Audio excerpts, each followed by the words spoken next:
waxaan dhammaan shacabka Soomaaliyeed uga mahadcelinayaa meel walba ay joogaan sida sharafta leh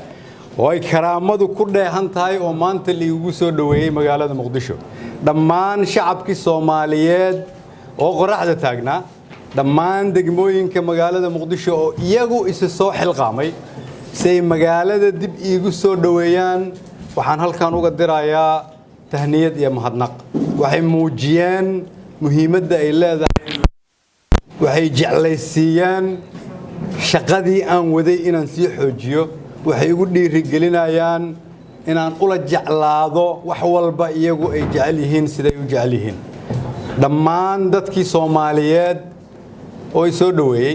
dhalinyaro iyo waayeel rag iyo dumar madax iyo shacab waa u mahadcelinayaa si gaar ah waxaan ugu mahadcelinayaa dhalinyarada Soomaaliyeed oo mar walba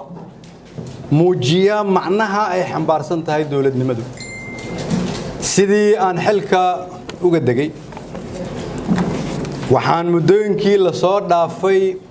wada tashi la sameynayay dad badan oo Soomaaliyeed oo kala jooga magaalada Muqdisho iyo dalalkii aan safarada ku soo kala bixiyay qof walba oo Soomaaliyeed oo aan soo arkay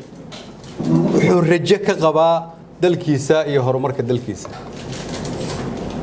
ragga iyo dumarka culimada iyo ganacsatada dhalinyarada iyo ciidanka cid walba oo aan talo weydiiyay waxa ka muuqata rabitaan ah dalkan in laga hirgeliyo dawladnimo waarta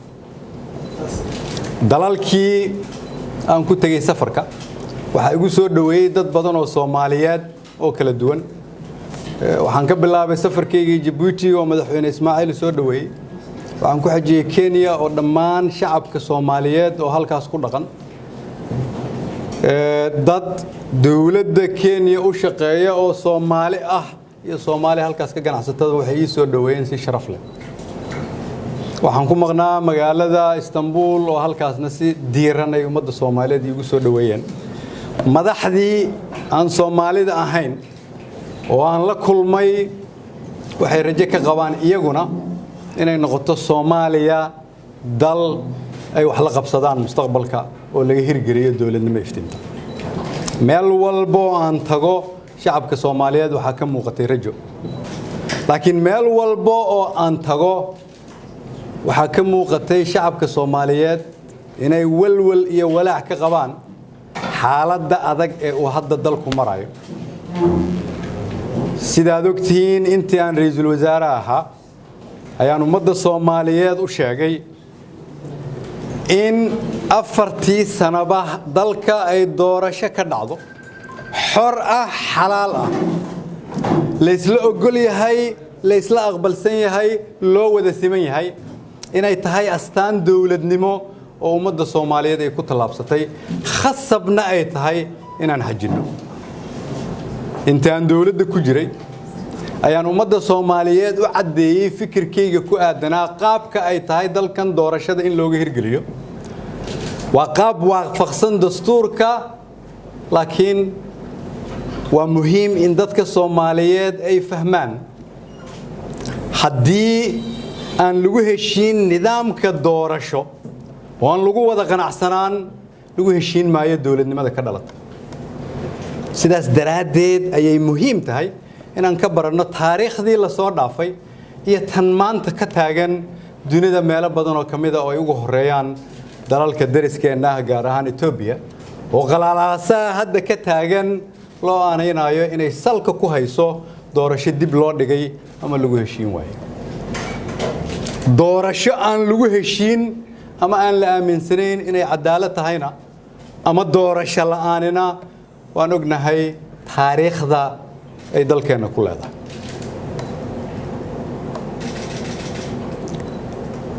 waa muhiim marka inaan mar kale ku soo celiyo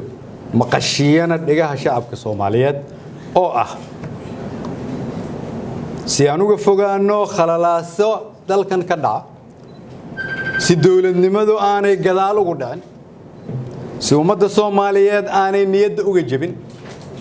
waxa muhiim ah dalkan inay ka qabsoonto doorasho la isla ogol yahay ma aha waxaan hadda sheegayo waxaan sheegay markaan xukuumadda ku jiray waxaan ka digay inaan la ogolayn muddo kororsi waxa kaloon ka digay in haddii aan dalka laga hirgelin doorasho loo dhan yahay inay keeni karto walwaliya walaac waxaan maanta ugu soo laabtay dalka inuu jiro walaacaas iyo walwalkaas sidaas daraadeed ayaa waxaan u dirayaa mar kale fariin dadka Soomaaliyeed meel walba ay joogaan iyo dawladda